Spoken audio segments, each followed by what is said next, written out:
So, I have a bit of a different video for all of you today.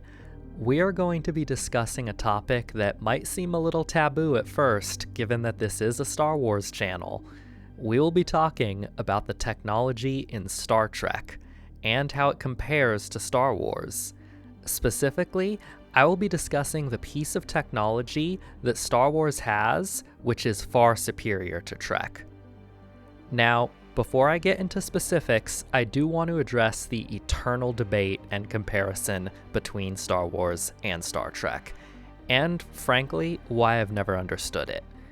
Even though I personally am very much in the Wars camp, I also thoroughly enjoy Trek, with The Next Generation being my personal favorite.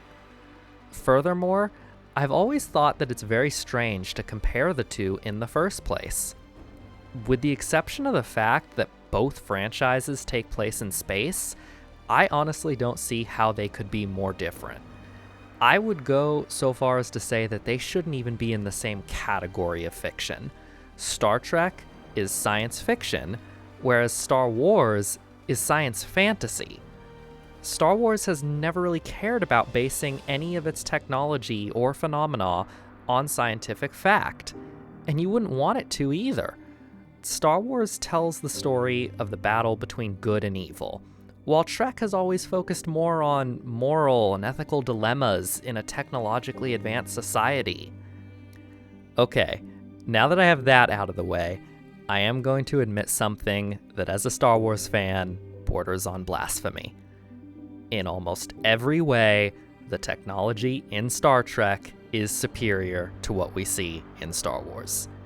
It's treason, then. I know many fans on my side of the aisle hate to recognize this fact, but unfortunately, it is the truth, guys. Take something as basic and commonplace in the Star Trek universe as the transporter. The Trek universe has the ability to take the composition of a selected piece of matter and move it to another location instantaneously. Though as I understand it, the way transporters technically work is they take a snapshot of the way the matter is arranged, they break it down in the start location, and then recreate it in another location. If any Trekkie wants to correct me on that or give me a little bit more info, please let me know down below. Regardless, for a machine to have such precise control over the arrangement of atoms is something we have never seen in the Star Wars universe. Just imagine how different so many more important battles would have been if the players involved could just teleport their forces wherever they wanted them. Now, if you know anything about the making of Star Wars or George Lucas as a filmmaker, you will understand why he would never put transporters into his franchise. He has described his movies as being kinetic, with things always in motion, which is why we have such amazing sequences like the Death Star trench run and the Battle of Hoth. Such sequences just would not exist in a Trek-style universe. Let's look at another Star Trek technology, replicators. These devices can create a virtually unlimited food supply, as well as create other simple items like clothes or entertainment, even weapons in some circumstances. Again, Star Wars has nothing even close to this. In fact, transporting food and equipment is an essential part of the Star Wars economy, something that would look very different if they had replicators. Now, if you got this far, or you skipped to this timestamp, you might think that the title of this video was a little clickbait. I assure you it's not. I was motivated to make this video when the other day I read a detailed argument from a Trekkie who insisted that there was not one single example in the Star Wars universe where they had more advanced technology than Star Trek did. I wanted to get it out of the way that the Trek universe is more advanced in most ways, but really? It doesn't fall short in any other areas? I can think of some characters that might object to that. This is madness. Uh-oh.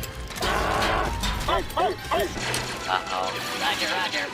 That's right, droids and artificial intelligence.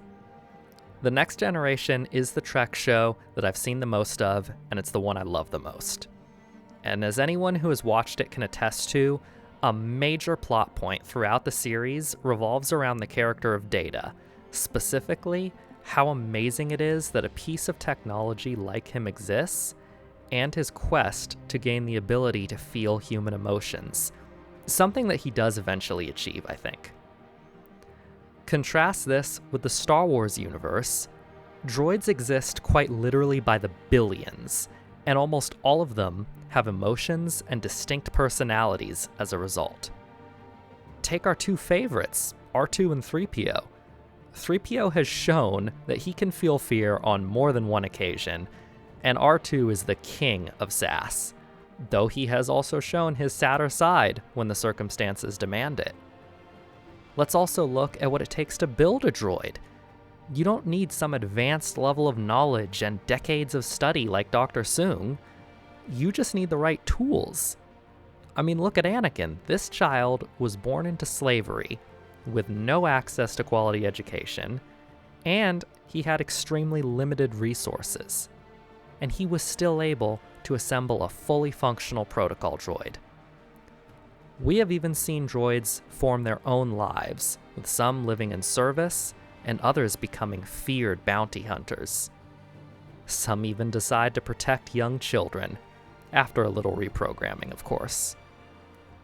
In Return of the Jedi, we even see that if built accordingly, droids are capable of feeling physical pain, something that does have some horrifying implications. I can imagine a scenario where the Enterprise encountered the Star Wars universe and their absolute horror at seeing the way in which droids are treated. Let's be clear, droids in the Star Wars universe are treated as slaves, despite their obvious sentience and emotions. They are reprogrammed at will, limited by restraining bolts when an owner feels it is necessary, and they can have their entire memories wiped.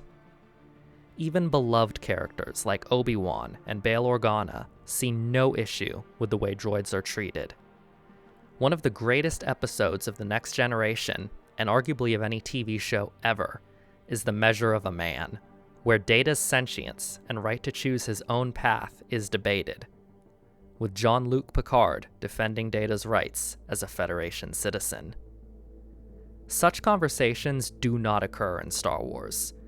Imagine Picard seeing droids being tortured, made to serve their owners, and then sent to a scrap pile when they are no longer of use. I imagine he would have more than a few things to say, and that's nothing to say of his reaction to seeing the Clone Wars and clones being bred and droids being built to fight a war.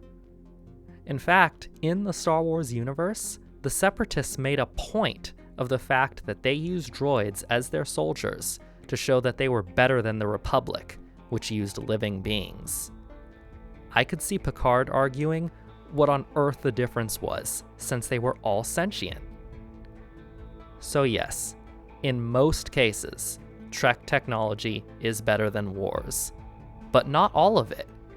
Imagine if the characters in the Star Wars universe went to war with the Federation and really took advantage of all of their artificial intelligences working together. And of course, Star Wars has the Force, but that comparison is best saved for another video. Thanks for watching, and don't forget to put your thoughts in the comments, especially if you're a Trekkie. Like this video if you enjoyed it, and please subscribe so you don't miss any future content. With all that said, have a great rest of your day.